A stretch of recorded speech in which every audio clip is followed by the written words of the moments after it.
Tensyon sumiklab sa pagsisilbi ng warrant of arrest ng mga tauhan ng PNP Criminal Investigation and Detection Group kay Apollo Kibuloy sa Davao City. Mga otoridad, wala umanong search warrant sa pagpasok sa mga ari-arian ng religious leader.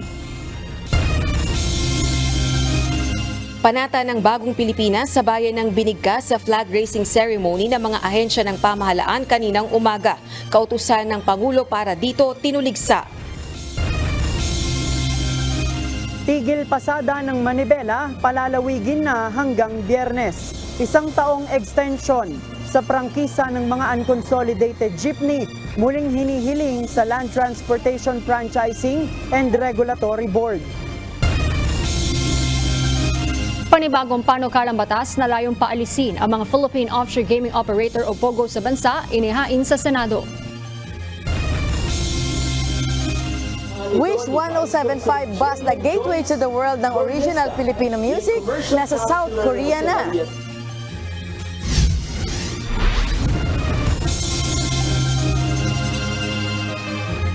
Magandang hapon Pilipinas at sa buong mundo. Una sa ating mga balita. Umuusad na ang pre-charge investigation ng PNP Internal Affairs Service sa 4 na pulis na umunoy sangkot sa kidnapping sa 4 na dayuhan sa Pasay City noong June 2. Ayon kay IAS Inspector General Attorney Brigido Dulay, kinakalap na ang mga ebidensya at salaysay ng biktima upang matukoy kung may sapat na basehan para makasuhan ang mga sangkot na pulis. Ito ang balita ni Leia Ilagan, exclusive.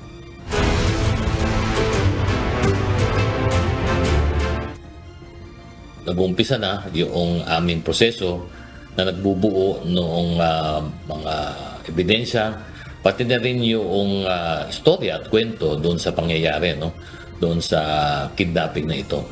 Kasama rin dito, tinitingnan natin yung mga iba pang mga personalities na involved dito. No? Pero ang focus namin dito sa IAS ay yung sa 4 na pulis na nasangkot dito sa insidenteng ito.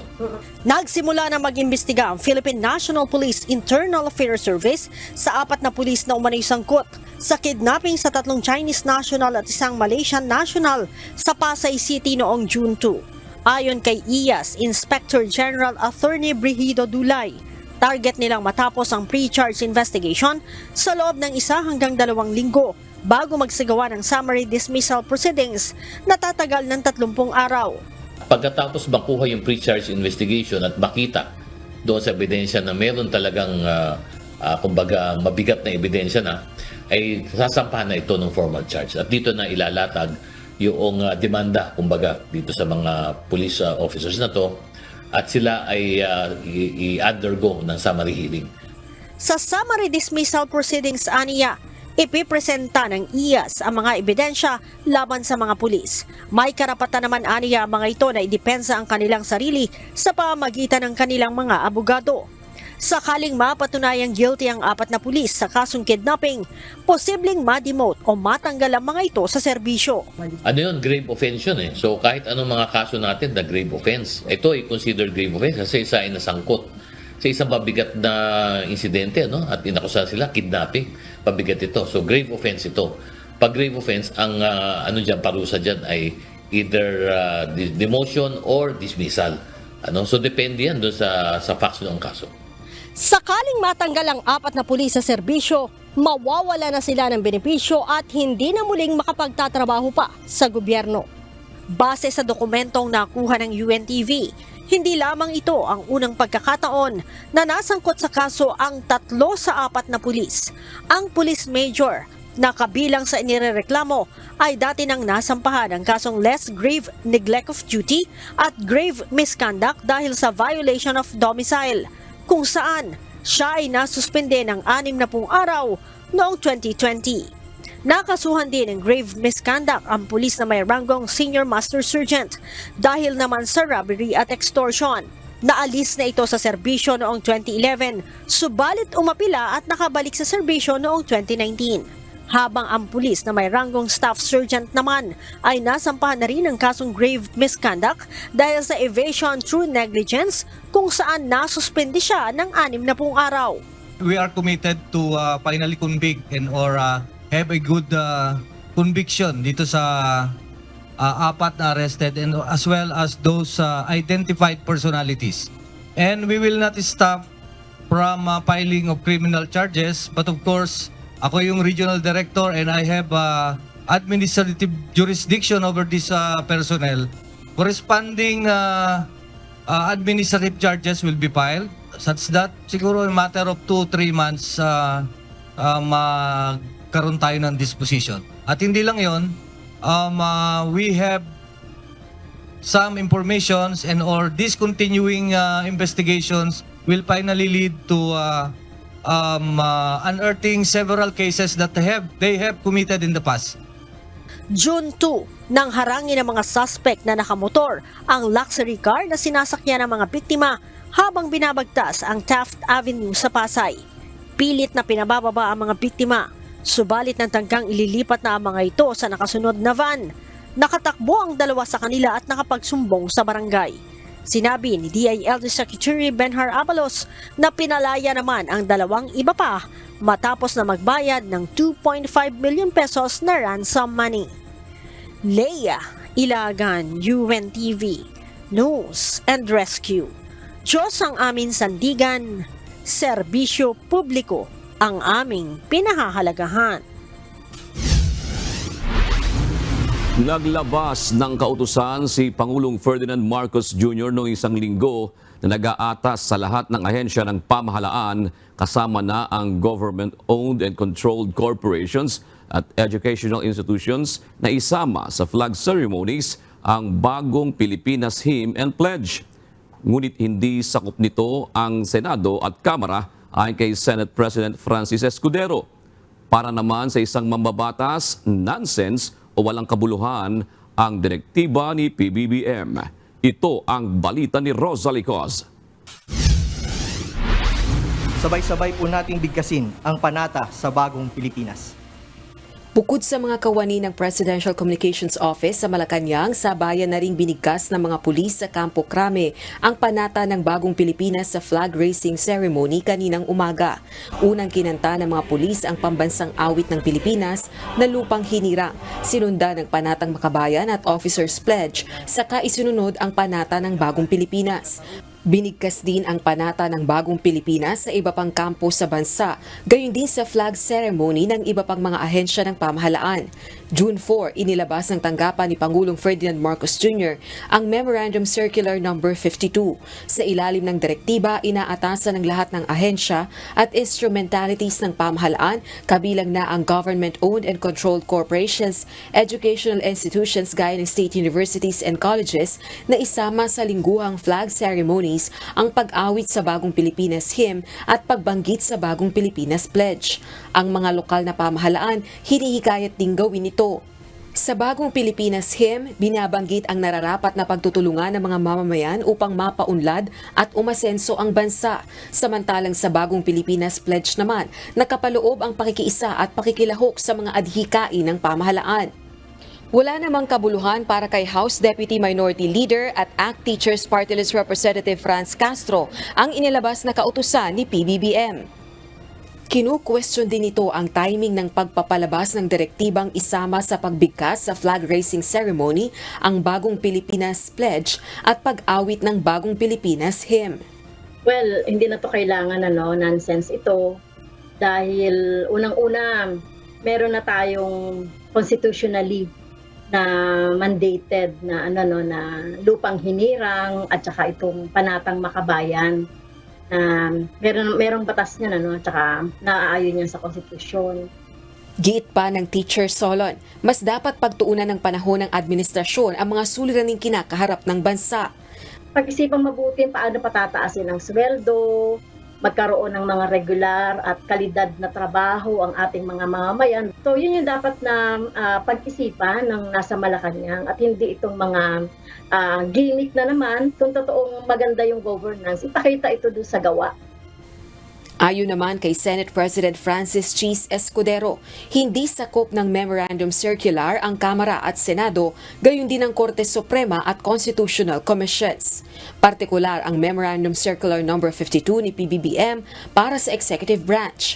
Gayunman kung siya ang tatanungin, wala naman itong nakikitang masama kung isasama sa flag raising ceremony ang Bagong Pilipinas Hymn at Pledge. Independent na desisyon nila kung gagamitin nila yan. Dahil ang sinusunod namin ay yung Flag and Heraldic Code na nagsasabi kung ano yung kakantahin kada flag raising ceremony. Pero sa ganang akin, kung akong tatanungin, wala namang masamang awitin o sambitin ang mga katagang dapat meron tayong pag-asa, dapat magtulungan tayo, dapat ambisyonin nating umangat ang ating bansa, dapat magtulungan tayo. Wala naman ako nakikitang masama doon. At hindi lamang ito ika nga pagpapaalala sa ating mga sarili. Pagpapaalala din ito sa mga opisyal ng gobyerno na ito ang mga bagay-bagay na pwedeng singilin sa amin ng ating mga kababayang kakanta o aawit nito, lalong-lalo na sa mga paaralan. Rosa Licoz, UNTV News and Rescue. Diyos ang aming sandigan, serbisyo publiko ang aming pinahahalagahan.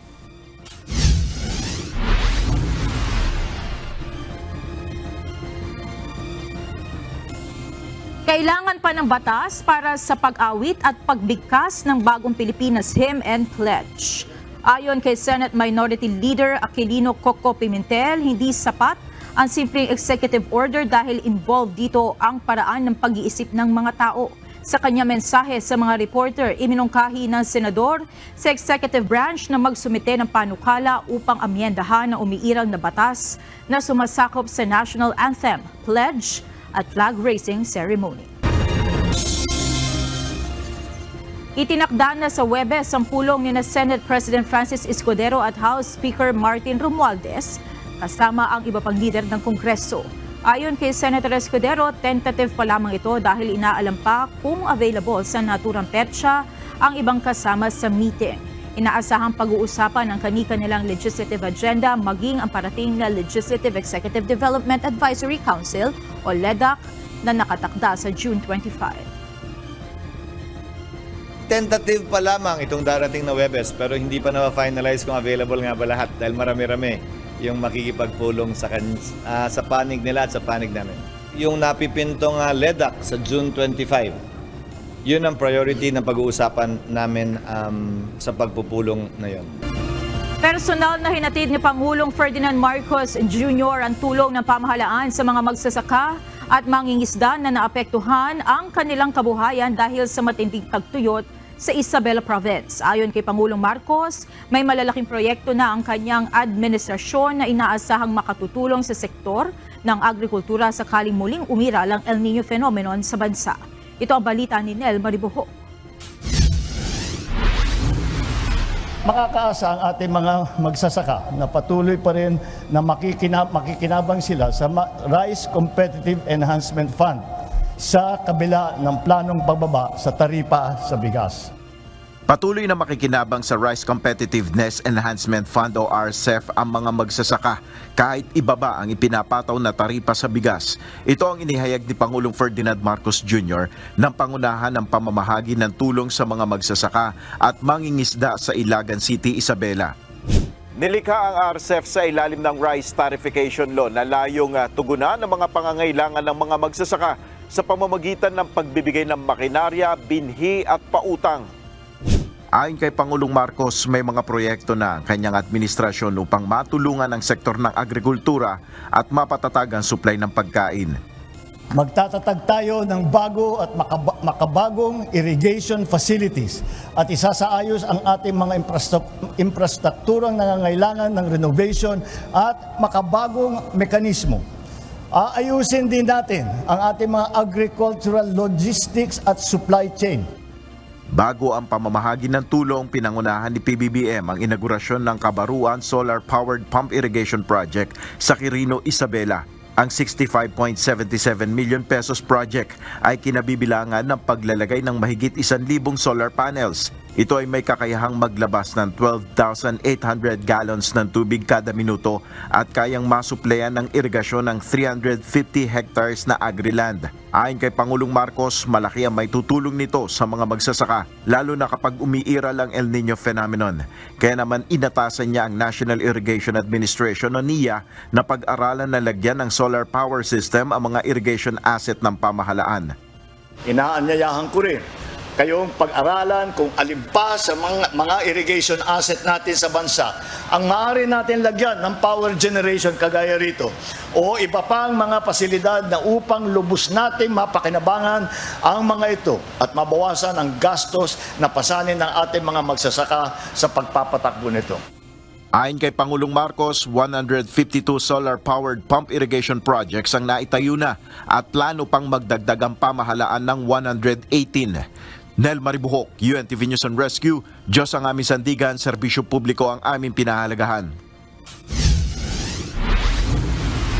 Muling inilunsad ng Manila Electric Company o Meralco ang kampanya laban sa mga nakabiting kable ng mga telecommunications company sa kanilang mga poste. Ayon sa Meralco, prioridad nilang ayusin ang ang nasa halos 1,000 poste ng kuryente sa Metro Manila na nanganganib ng matumba dahil sa telco wires. Ito ang balita ni Asher Cadapan Jr.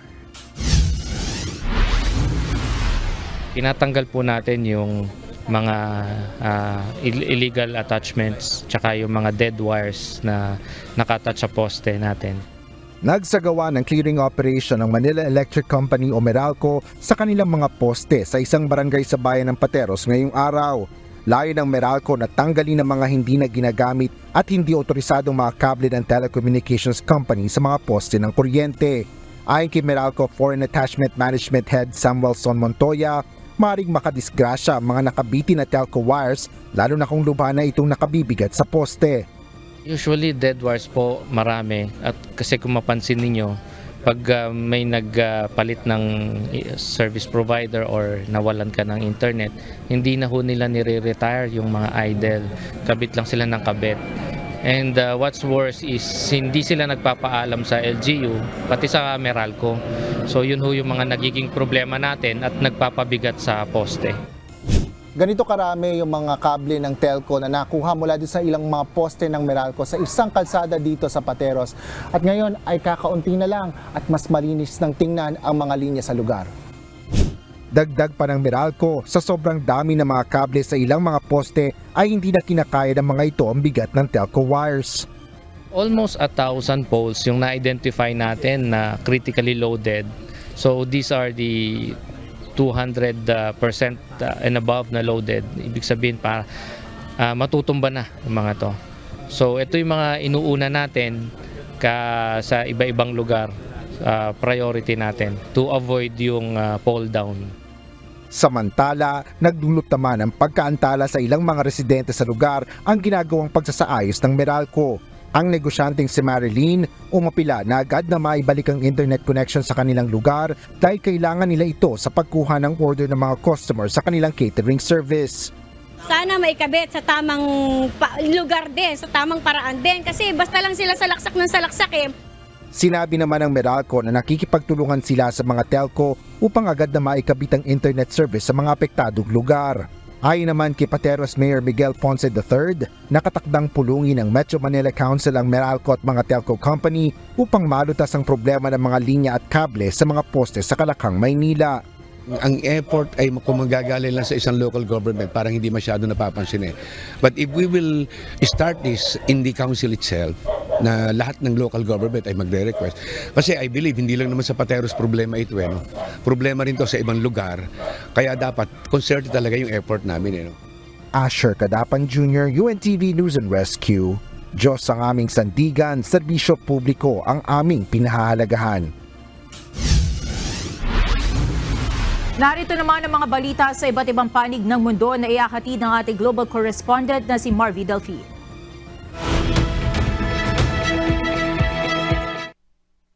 Marvy, ano ang posisyon ng Australia sa panawagang ceasefire sa pagitan ng Israel at Palestine? Magandang hapon sa inyo dyan sa Pilipinas, Monica. Matagal nang suportado ang Australia sa negotiated two-state solution para sa Israel-Palestine conflict.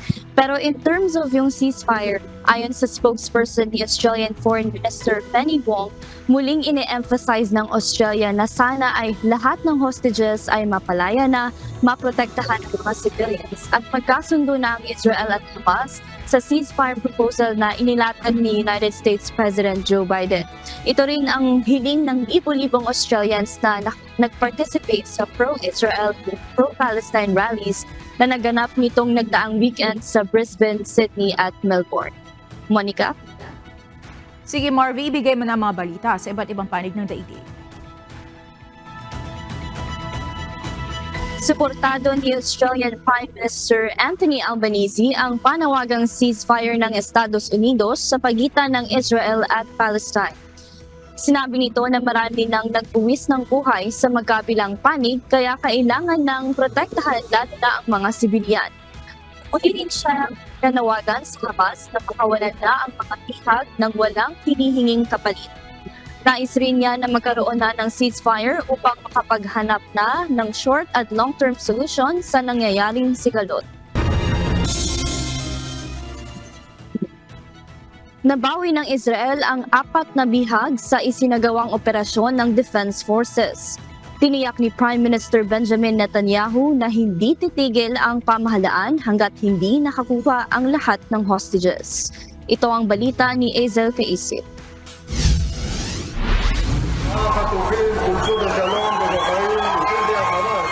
Matapos ang 8 buwang pagkakabihag, nakapiling na muling ng 4 na hostages ang kanilang pamilya matapos masagip ng Israel Defense Forces. Kinilala ang mga na-rescue na sina Noah Argamani, Almog Merjan, Andrei Kozlov at Shlomi Ziv. Agad silang dinala sa ospital at isa-isang sinuri ng mga doktor. Dito na rin nila nakasama ang mga mahal sa buhay. Naging madamdamin ang mga tagpo ng muli nilang pagkikita.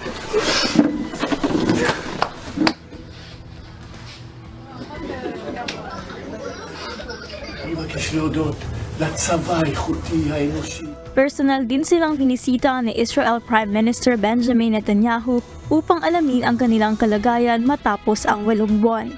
Ang 4 na hostages ay dinukot noong October 7, 2023 sa Nova Music Festival. Ayon kay Rear Admiral Daniel Hagari ng Israel Defense Forces, matagal nilang pinaghandaan ang rescue mission na ito. Sumailalim sa matinding training ang mga sundalo para sa naturang operasyon. Ayon naman sa Gazan authorities, 274 Palestinians ang napatay sa operasyon habang daan-daan ang nasaktan. Sinabi ni Netanyahu na tuloy-tuloy ang kanilang operasyon na may layuning puksain ng Hamas at mabawi ang iba pang bihag. Sinabi naman ni US President Joe Biden na hindi sila titigil hanggat hindi nababawi ang lahat ng hostages.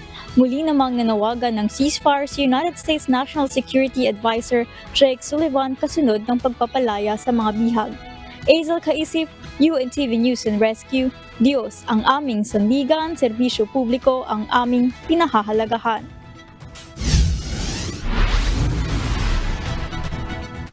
Nagbitiw sa emergency government ang Israeli War Cabinet Minister na si Benny Gantz. Senyales ito ng lumalaking dibisyon sa post-conflict plans para sa Gaza ni Prime Minister Benjamin Netanyahu.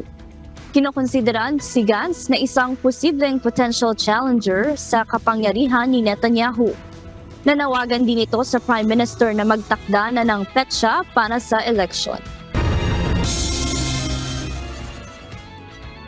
At yan ang mga balita mula sa iba't ibang panig ng mundo. Mula dito sa Perth, Australia, ako si Marvy Delphine. Magandang gabi. Nilusob ng mga tauhan ng Philippine National Police ang 3 property ni Kingdom of Jesus Christ leader Apollo Kibuloy sa Davao City para muling isilbi ang warrant of arrest laban sa religious leader at 5 iba pa. Nagkaroon naman ng tensyon sa pagisilbi ng warrant matapos humarang ang mga taga-suporta ni Apollo Kibuloy. Mula sa Davao City, ito ang balita ni Lalay Moreno live. Magandang gabi, Lalay. Nagtagumpay ba ang mga pulis sa pagisilbi ng warrant of arrest? June, tatlong ari-arian ni Kingdom of Jesus Christ leader Apollo Kibuloy ang pinasok ng mga otoridad at kaninang madaling araw. Pero hanggang sa ngayon ay bigo pa rin silang mahanap ang religious leader at 5 pang kapwa niya akusado.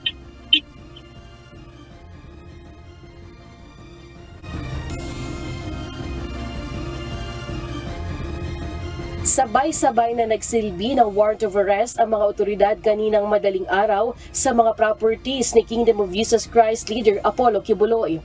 Alas 3 ng umaga, mahigit 100 tauhan ng Criminal Investigation and Detection Group, Special Action Force at Civil Disturbance Management Unit na naka-full battle gear at may sulang sasabak sa giyera ang naka-standby sa labas ng KOJC compound sa Buangin District.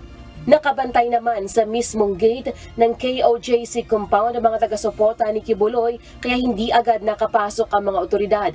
Gamit ang fire truck na nasa likod ng gate, sinabuyan ng tubig ang mga staff para hindi makalapit at umakyat gamit ang hagdanan. Kaya nagkaroon ng face-off o tensyon sa pagitan ng dalawang panig. Walang war, part lang po ito ng procedures natin in serving warrants of arrest. Tanging si KOJC Legal Counsel na si Attorney Israelito Torion lamang ang tumanggap ng kanilang warrant. Pinuntahan din ng PNP ang premises ng Buong Jose Maria College Foundation. Pwersahan ding pinasok ng CIDG ang KOJC compound sa Glory Mountain at Prayer Mountain. Makikita pa sa CCTV footage ang persahang pagwasak sa yero na gate. Pagpasok ng mga pulis, agad silang pinigil ng mga tao kaya sumiklab ang tensyon. 5 individual naman ang tinalian ng cable tie matapos magtangkang manlaban umano sa mga otoridad. Sa labas naman ng KOJC compound sa Malungon, Sarangani, ilang mga armadong pulis ang nakabantay. Ayon kay Piero 11 spokesperson Major Catherine De La Rey, maaaring magsampa ng reklamo ang mga nasaktan ng pulis. If totoo yung nangyari, the complainant can file a complaint and file a case kung kailangan. Sasagutin naman yan ng PNP. Iniisip din natin baka mag-resist yung mga supporters and followers. Nakita naman yung kanina na nandun na sila naka-standby for any eventualities. Ayon naman kay Attorney Torion, ang legal counsel ng KOJC, isa umanong paglabag sa batas ang ginawang pagkalughog at pagpasok ng mga pulis dahil wala silang naipakitang search warrant kundi warrant of arrest lamang. Dapat anya mapayapa ang ginagawang pamamaraan ng pulis para hanapin si Kibuloy. Umakyat yung mga ibang mga pulis, mga 3:30 in the morning, 4 o'clock, ganun, na nag-attend kaya nagulantang yung mga members. Kung wala kayong search warrant, wala naman kayong karapatan na magamit pa kayo ng stairs at lusubin kami dito at may nasaktan pang 2. Hindi talaga po pwede sana na magpasok ka sa lugar. Buti sana kung nakita mo yung tao at pumasok siya doon sa lugar. Plano ng kampo ni Kibuloy na mag-file ng blotter sa pulis dahil sa ginagawang pangihimasok sa kanilang ari-arian na walang sapat na basihan. Si Kibuloy at 5 iba pa ay nahaharap sa kasong child abuse, sexual abuse at human trafficking. Sa ginagawang paghahanap ng mga pulis kanina, wala pa rin Kibuloy na nakita. Patuloy pa rin magsisilbi ng warrant of arrest ang PNP hanggat hindi pa nadadakip si Kibuloy. Mas sinigpitan na rin ngayon ang checkpoint sa lungsod.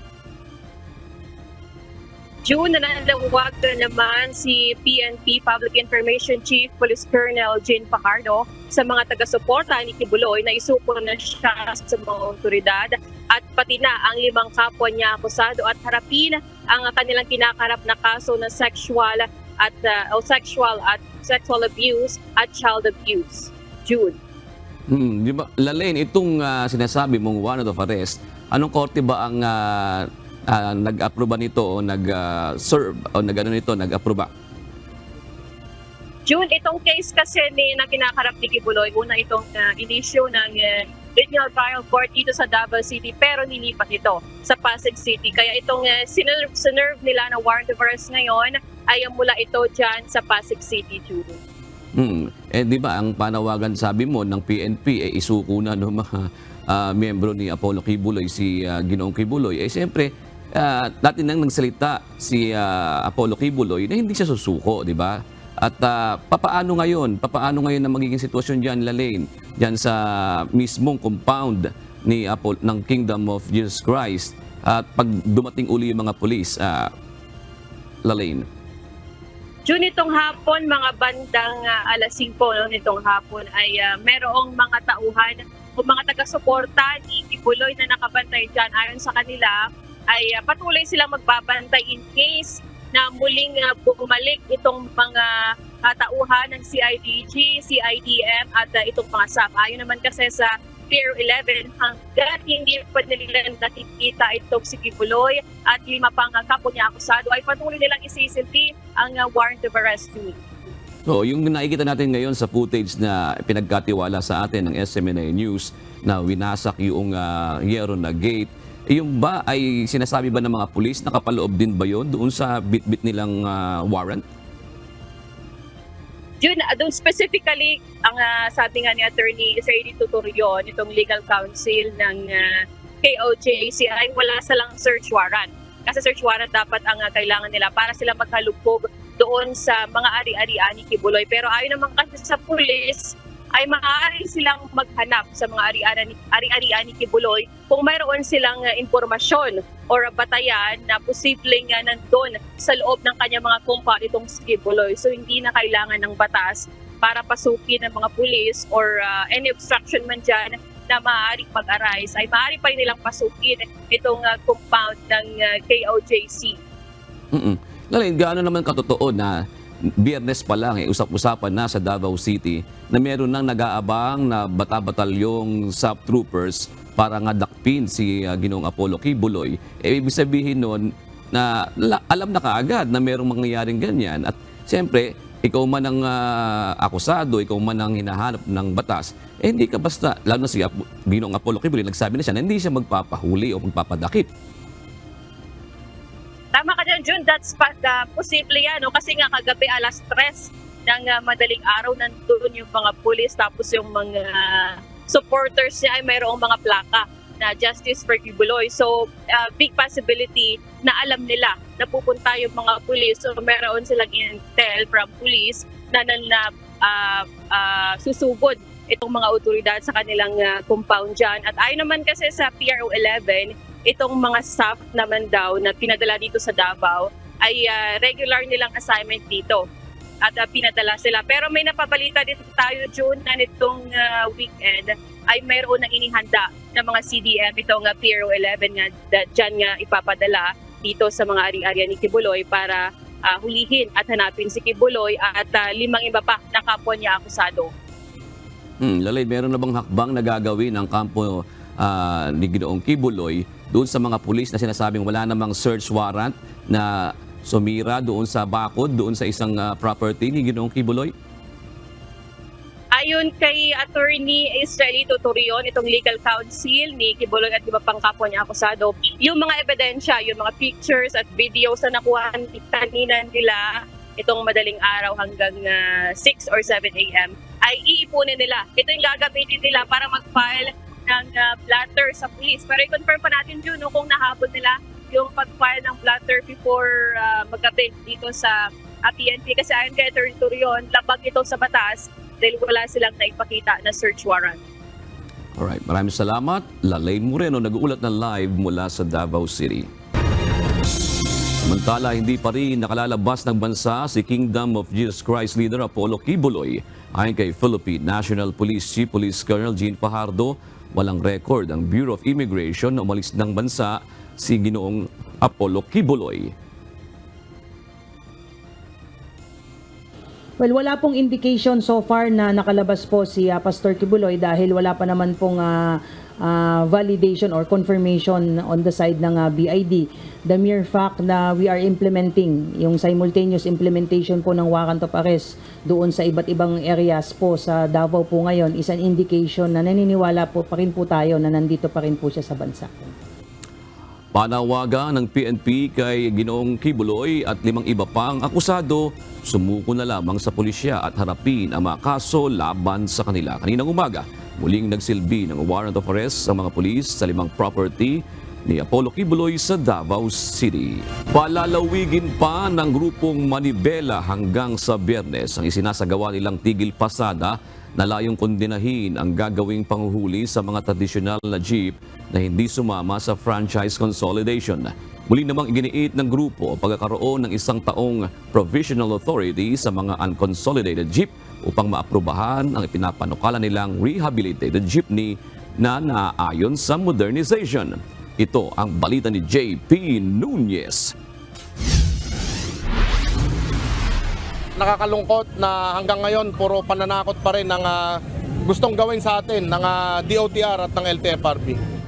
Muling nagsagawa ng kilos protesta ngayong araw ang mga miyembro ng transport group na Manibela upang kalampagin ang mga opisyal ng Central Office ng Land Transportation Franchising and Regulatory Board o LTFRB. Tinututulan nila ang kautusan ng LTFRB na simulan na ang panguhuli sa mga tradisyonal na jeep na hindi sumama sa franchise consolidation. Halos isang oras na hinarangan ng mga nagpoprotesta ang eastbound ng East Avenue kanina kaya napilitan ang mga traffic personnel sa Quezon City na magpatupad ng rerouting sa mga motorista. Ito yung mga miyembro ng Manibela at nasakop nila yung buong kalsada ng East Avenue. Yung mga motorista na nasa likod nitong mga nagpoprotesta, naipit na sila ng traffic. Sa naunang pahayag ni LTFRB Chairman Chofilo Guadis III, planong simulan bukas, June 11, ang malawakang crackdown o ang panguhuli sa mga unconsolidated jeepney. Labag sa konstitusyon itong gagawin nilang panguhuli dahil wala pang penalty o yung ating mga prangkisa hindi pa naman napoproseso kung kailangan na bang bawiin, i-revoke dahil po wala pa naman napapadalan sa atin ng show cause order.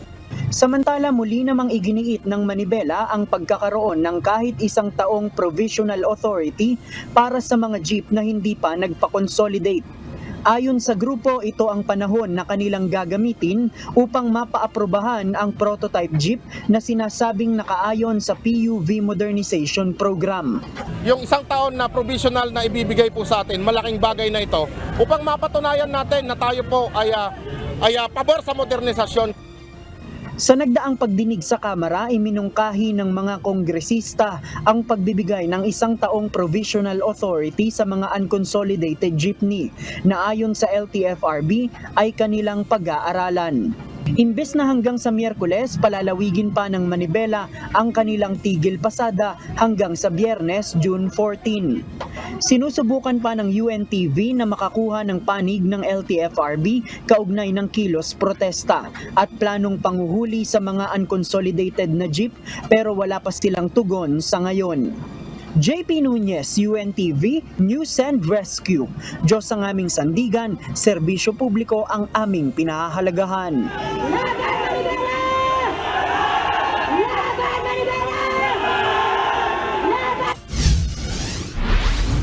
Mariing kinindena ng radio network na Manila Broadcasting Company DZRH ang umano'y panununtok sa isa sa kanilang mga reporter na nagko-cover ng transport strike ng Manibela kaninang umaga.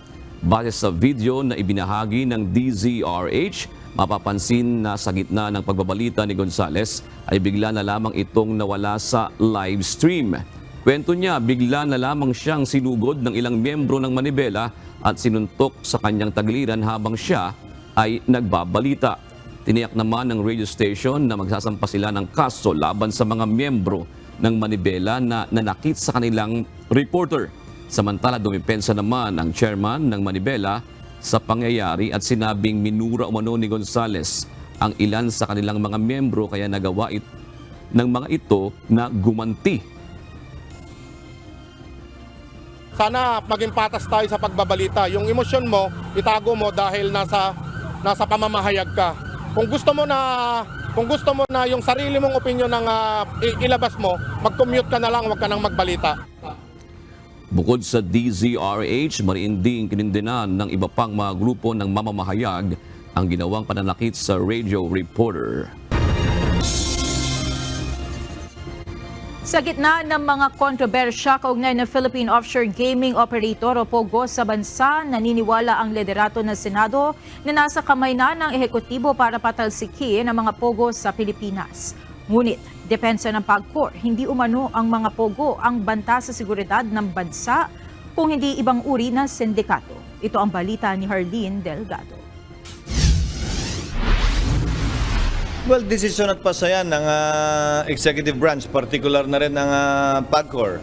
Pero sa pagkakaalam ko rin, karamihan o hindi man lahat ng hinuhuli nila sa Banban man o sa Porac ay puro illegal na pogo. Wala sa Senado ang bola. Iyan ang punto ni Senate President Francis Cheese Escudero sa gitna ng panawagang tuluyan ng iban ang mga Philippine Offshore Gaming Operator o POGO sa Pilipinas. Ayon sa mambabatas, nasa kamay na ng Executive Department, lalo na ng Philippine Amusement and Gaming Corporation of PAGCOR, ang desisyon kung dapat pang payagan ang mga POGO sa bansa. Maliban na lamang anya kung magpapasa ang Senado at Kamara ng panukalang batas na magbabawal dito. Para sa akin, wala akong problema kaugnay ng mga illegal na pogo. Pagdating sa legal na pogo, yan ang dapat pagpasahan ng executive branch at ng PAGCOR kung patuloy pa ba nilang papahintulutan yan o hindi. Wala sa kamay namin sa ngayon, maliban na lang kung magpapasa ng batas ang Senado at Kongreso na pinagbabawal na ito. Sa ngayon, isang panibagong panukalang batas ang inihain sa Senado na layong paalisin na ang mga POGO sa bansa. Ayon kay Senator Sherwin Gatchalian, layo nitong ipawalang bisa ang Republic Act 11590 na batas na nagbubuwis sa mga POGO na pinirmahan noong 2021 ni dating Pangulong Rodrigo Duterte. Punto ng Senador, bagaman nagdadala ng kita at nagbibigay ng trabaho ang POGO sa Pilipinas, nasasangkot naman ito sa mga krimen. Sa ilalim ng panukalang batas, tuluyan ng ipagbabawal ang mga POGO at idedeklara ng illegal ang offshore gaming operations sa Pilipinas. Ngunit para sa PAGCOR, hindi umano ang mga POGO ang banta sa seguridad ng bansa. Sa isang pahayag, sinabi ni PAGCOR Chairman and CEO Alejandro Tenco na ang mga alien hacking and scam syndicates ang totoong banta sa bansa. Anya, hindi umano dapat sisihin at masamain ang mga lisensyadong POGO na mahigpit umanong binabantayan ng PAGCOR. Tumutulong din umano ang mga ito na magbigay ng lehitimong trabaho at kabuhayan sa maraming Pilipino. Ang kailangan anyang gawin, palakasin ang paglaban sa mga cybercriminal na kadalasan umanong nagtatago sa secured buildings at compounds. Ayon sa political analyst na si Ronald Llamas, matagal nang dapat isinabatas ang pagbabawal sa mga POGO sa bansa. Hindi na rin anya dapat magpasahan ng bola ang Senado at Ehekutibo at gawin na lamang ang mga mandato nito sa pagbabawal sa POGO sa Pilipinas. Long overdue na yan di ba? Long overdue na yan. Ang dalas niyan pag-usapan. Ang problema, mukhang meron silang malalakas na protector. No? Mukhang merong malalakas na supporter. Kaya hindi nagagawa yan. Kaya ngayon, ang kaibahan ay ilalantad sila, 'di ba? Dahil pumutok na yung issue ng POGO, pumutok na yung issue ng Chinese special operations. So ngayon mahirap na itago. Hindi na rin anya nakagugulat na marami ang mga politiko na kasama sa umano'y pinupondohan ng POGO. Kaya babala ni Llamas kung hindi masasawata ang POGO sa bansa, posibleng maiimpluwensya nito ang 2025 elections. Kaya itong ating eleksyon na parating, kung hindi tayo mag-iingat, magiging kanyan, POGO influence, POGO economics, POGO politics ang mangyayari. Harleen Delgado, UNTV News and Rescue. Diyos ang aming sandigan, serbisyo publiko ang aming pinahahalagahan. Marihing itinanggi ng Mayor ng Porac, Pampanga na protektor siya ng iligal na POGO na nadiskubre sa kanilang lugar. Sa kauna-unahang pagkakataon ay naglabas na ng pahayag si Mayor Jaime Jing Capil mula nang pumutok ang issue ng iligal na POGO sa lalawigan. Sa isang pahayag, kinundena ng alkalde ang anumang uri ng krimen at karahasan na nangyari sa kanyang nasasakupan. Anya, walang mayor's permit na inisyu ang pamahalaang bayan ng Porac ngayong taon sa Lucky South 99 dahil kasama ito sa mga nasa negative list ng Bureau of Fire Protection dahil sa hindi nito pagko-comply sa mandatory requirements ng pamahalaan. Dagdag pa ni Mayor Capil, handa siyang makipagtulungan sa mga otoridad upang labanan ng anumang uri ng krimen, torture at anumang iligal na gawain ng mga POGO. Pinasuspindi ni Senate President Francis Cheese Escudero ang konstruksyon ng paglilipatang gusali ng Senado sa Bonifacio Global City sa Taguig. Ito ay matapos ipag-utos ng opisyal ang muling pagsusuri sa pondo ng new Senate building. Sa flag raising ceremony kaninang umaga, sinabi ng senador na nagulantang siya ng malaman ng budget para sa gusali. Mula umano sa orihinal na budget na 8.9 billion pesos, umakyat ito sa 13 billion pesos at kailangan pa umano ng dagdag na 10 bilyong piso para matapos ang konstruksyon. Pinare-review na ni Senator Escudero ang budget kay Senator Alan Peter Cayetano bilang chairperson ng Senate Committee on Accounts na siya anyang nagrekomenda na ipagpaliban ng anumang bayarin at gawain para sa gusali habang pinag-aaralan ang pondo nito. Hindi questionable, no? OAN lang ako. Nakakagulat at masama sa panlasa, nagagastos ng ganito kalaki ang Senado para sa aming magiging bagong tahanan at opisina. Kata sa dami ng pinapapirmahan sa akin na bayarin, nais kong tingnan muna at suriin ito ng gusto.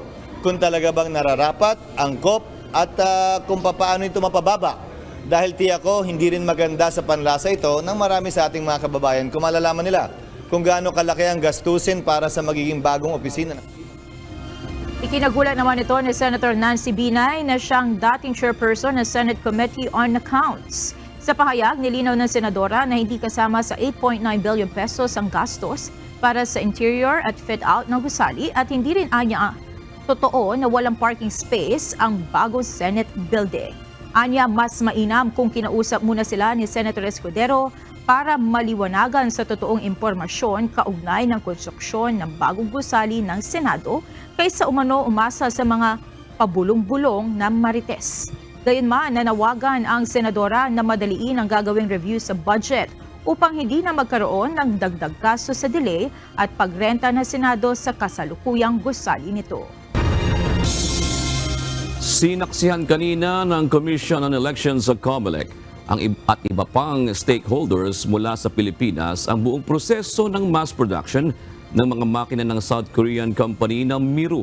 Ayon sa COMELEC, kontento sila sa proseso at ito rin ang una sa kasaysayan na binuksan sa kanila ang buong proseso ng paggawa ng mga makina mula sa Seoul, South Korea.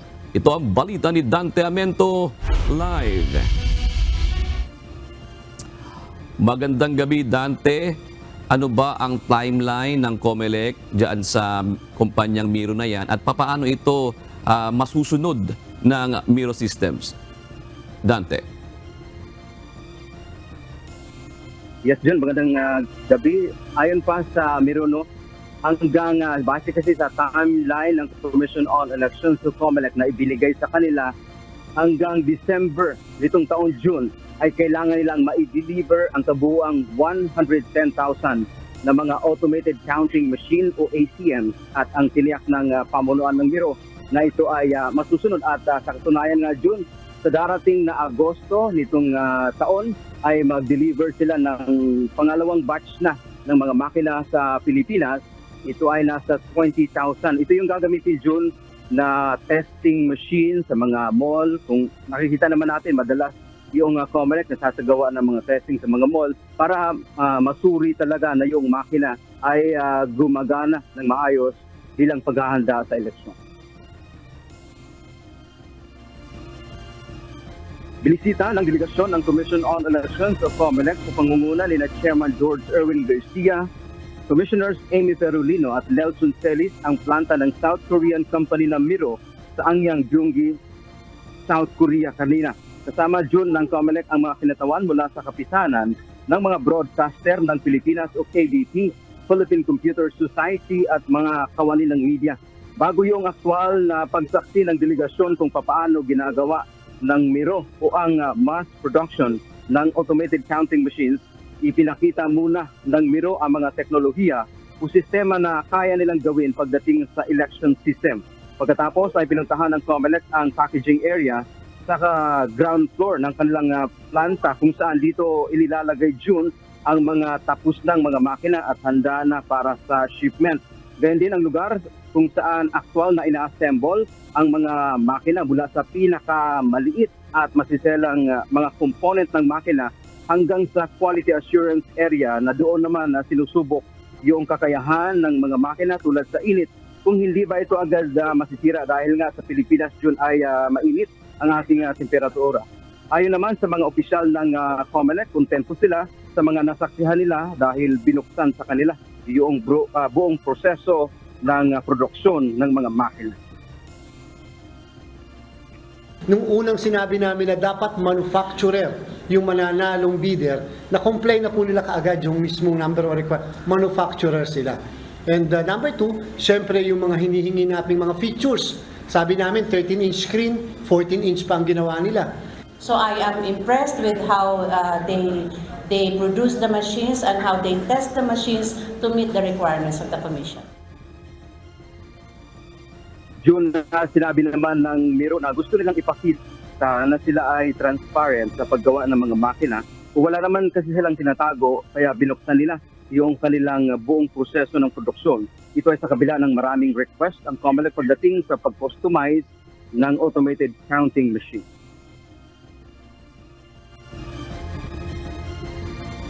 To minimize all any suspicions that anyone might have regarding our productions.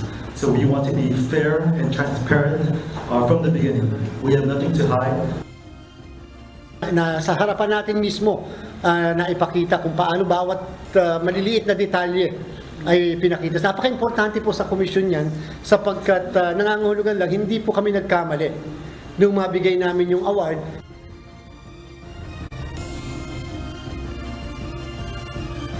Yun ayon pa nga kay Chairman Garcia, makisaysayan itong ginawa ng Miruno dahil binuksan sa kanila yung kumbaga buong proseso kung paano nila ginagawa yung mga makina mula doon sa pag-assemble ng mga maliliit, mga masiselang parte ng machine hanggang doon sa packaging.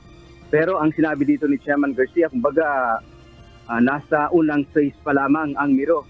Pasado sila sa unang phase pero mayroon pang kasunod na bahagi nitong kanilang bahagi ng kontrata na medyo mas mahirap pa. Ito kasing makina John ay ito'y hardware pero meron pang software na kailangan ding i-produce itong Miro. Ito yung sinasabi ng COMELEC na medyo mahirap ito dahil ang pinag-uusapan dito ay technical, lalo na mayroong maraming issue.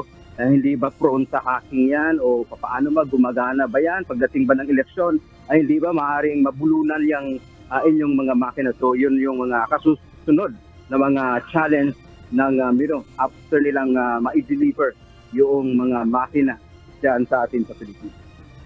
Yan lang ating update mula dito sa South Korea. Balik sa June. Sa tanong lang Dante, pag pag-uusap technological advancement, hanggang ilang taon ba pwedeng gamitin niya? Kasi baka mamaya luma na kagad yan sa susunod na taon. Alam mo dyan, magandang katanungan yan. Ang ginagawa naman dito ng COMELEC, hindi nila binibili yung mga makina June. Ito ay nirerentahan lamang. So pagkatapos ng eleksyon natin sa May 12, 2025, isusuli nila yung 110,000 na mga makina sa Miro. So tapos na ang kontrata pagka naibalik nila yung mga makina pagkatapos ng halalan. Tulad nitong mga nakaraan dyan, gaya ng itong VCM, ay talagang binili ng COMELEC ngayon. Nakatambak lang dyan sa atin sa Pilipinas, sa Laguna. Kaya malaki ngayon, milyon-milyon ang gastos ng komisyon pagdating pa lamang doon sa warehousing. Whereas dito sa Miro ay wala na silang kumbagang liability o wala na silang problema pa sa housing dahil ibabalik nga nila yung mga makina after the election. June. Maraming salamat. Dante Amento, nagulat ng live mula sa Seoul, South Korea. Inihayag ni Attorney Ferdinand Topacio na nakalaya sa bilangguan o preventive detention sa Dili, Timor-Leste si dating Congressman Arnolfo Arnie Teves Jr. Ayon kay Topacio, maglalabas sila ng opisyal na pahayag hinggil dito. Makikita sa larawan na ipinadala ni Topacio sa media na magkaakbay sila ni Teves. Si Teves ay ikinulong sa Becora Prison sa Timor-Leste matapos arestuhin dahil sa red notice ng Interpol. Sa ngayon, wala pang pahayag ang Department of Justice o DOJ hinggil dito. Muli nadagdagan ang bilang ng mga residenteng inilikas sa munisipalidad ng La Castellana sa Negros Occidental kasunod ng ipinatutupad na preemptive evacuation dahil sa panganib ng muling pagkakaroon ng pagragasan ng lahar. Mula sa La Carlota City, ito ang balita ni Gladys Tuwabi live. Gladys, ilan na ba ang mga residenteng inilikas sa La Castellana simula nang pumutok ang Bulkang Kanlaon? Monica, tuloy-tuloy ang ginagawang paglikas sa mga residente sa munisipalidad ng La Castellana, lalong-lalo na yung mga naninirahan malapit sa paanan ng Bulkang Kanlaon o yung nasa 4-kilometer danger zone ng bulkan. Sa katunayan, kanina, nasa 106 families o 67 individuals ang ligtas na nailikas sa munisipalidad. Sa ulat ng Negros Occidental Police, 1,746 families at 4,932 individuals ang kabuang bilang ng mga inilikas sa buong probinsya ng Negros Occidental kasunod ng pagputok ng bulkan. Ngunit sa bilang na ito, 1,463 families at 4,091 individuals ang kasalukuyay nasa evacuation centers na lahat ay mga residente ng La Castellana. Sinasabing ang naturang munisipalidad ang pinaka-apektado sa pagputok ng bulkan. 8 barangay sa La Castellana ang apektado. Ito ang Barangay Sag-ang, Masulog, Mansalanaw, Biak na Bato, Kabakungan, Kabagnaan, Kamandag at Robles. Sa ngayon, nananatiling nasa state of calamity ang munisipalidad at nakaantabay ang mga pulis upang umasiste sakaling mangailangan ulit ng paglikas. Monica, sa layunin namang mabigyan ng malinis na supply ng tubig ang ating mga evacuees sa La Carlota at La Castellana, sunod na nga na ma-contaminate yung mga water sources dito sa dalawang lungsod dito sa Negros Occidental. Kaninang umaga ay dumating na nga ang OCD Rapid Team at ang water filtration truck. At ito ay magagamit ng mga evacuees sa La Carlota at La Castellana na magbibigay o maaaring makapag-produce ng 50,000 liters of water per day. At magagamit ito ng mga evacuees hanggang sa loob ng 2 linggo. Yan muna ang ating update dito sa probinsya ng Negros Occidental. Balik sa iyo, Monica. Maraming salamat, Gladys Tuwabi.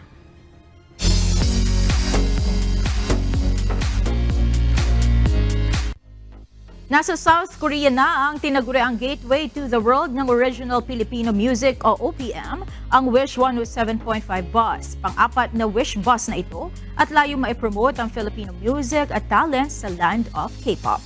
Ito ang balita ni Mary Jo Malerian.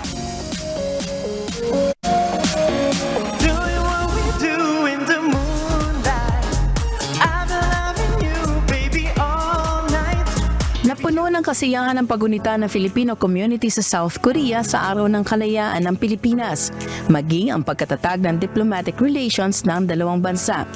Ito ay dahil kahalinsabay ng pagdiriwang ay ang pag-arangkada ng Wish 107.5 bus sa land of K-pop. Sakay ng pinakabagong Wish bus, unang nagtanghal ang P-pop Kings SB19. Get ready for the night. Hey, I'm ready. Ready? I've been waiting for this night for so long. Get ready for the night. You're ready. I've been waiting for this night for so long. Get ready for the night. Sinundan ng South Korea-based Filipino boy band Horizon. Get ready. 오늘 날씨도 완전 맘에 들어. 괜히 두근두근두근거려. What's up 드디어 너로 만나는 날. I don't feel like you're not falling in love. Hitmaker Zach Tabudlo. What am I supposed to do? Buhay na buhay din ang unveiling ng Wish Bus South Korea dahil sa pinakitang vocal prowess ng tinaguriang This Generation's pop princess na si Stephanie.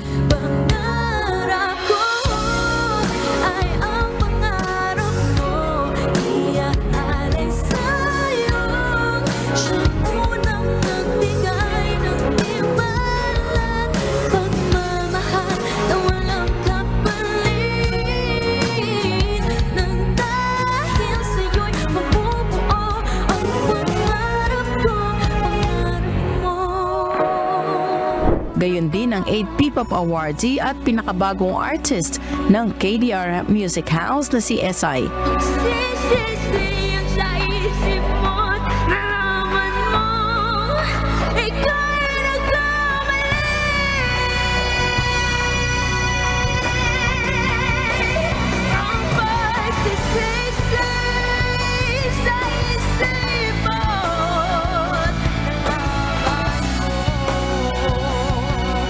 maraming salamat po sa Wish for having us today and congratulations po dahil hindi lang po tayo sa Pilipinas at sa ibang dako ng mundo. Nandito na rin po tayo sa South Korea. Maraming salamat po and congratulations to the whole team ng Wish Bus. Congratulations po. Keep on wishing. Let's go. It's definitely such an honor for us because We Horizon, we always say this, that we want to represent the Philippine culture, the Philippine music, the Philippine everything to the whole world, and we're able to do that today and of course more in the future.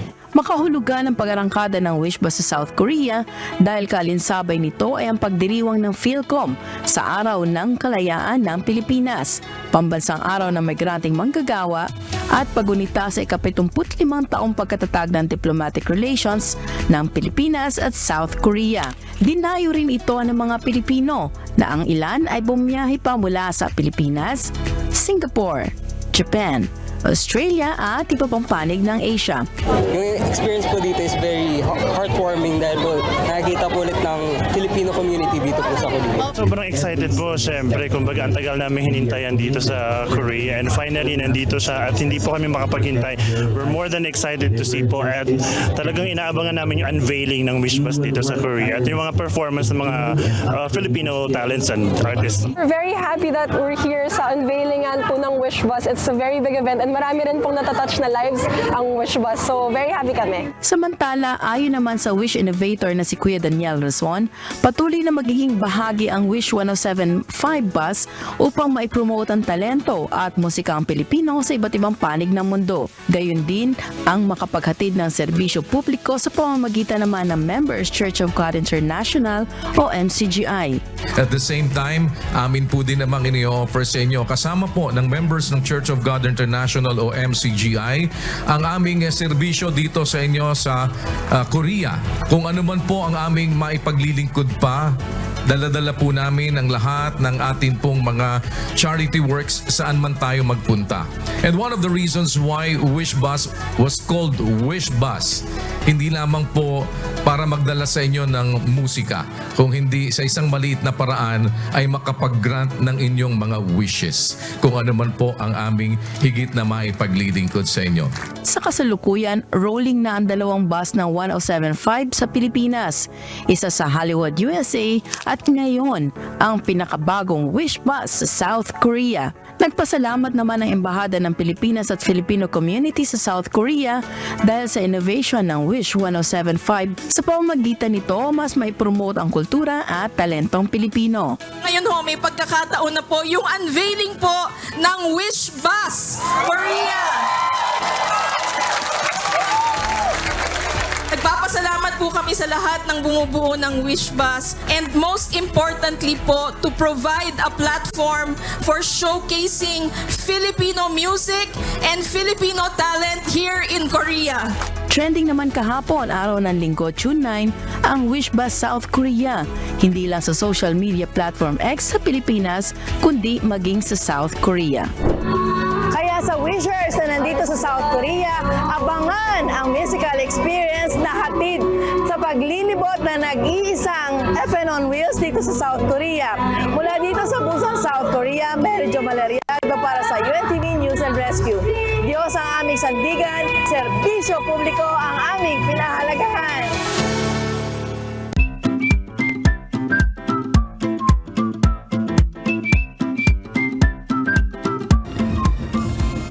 Opa, natin naman po ang ating mga kausi.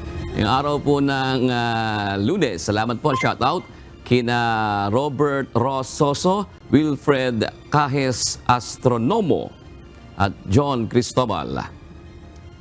Ganoon din kay Liza Serrano, James Lapay at Brian Kyle Daliva. At narito po ang salita ng Diyos na ating sandigan mula sa Aklat ng Awit 92 na nagsasabi, kaya ituro mo sa amin ang pagbilang ng aming mga kaarawan upang kami ay magtabo sa amin ng pusong may karunungan.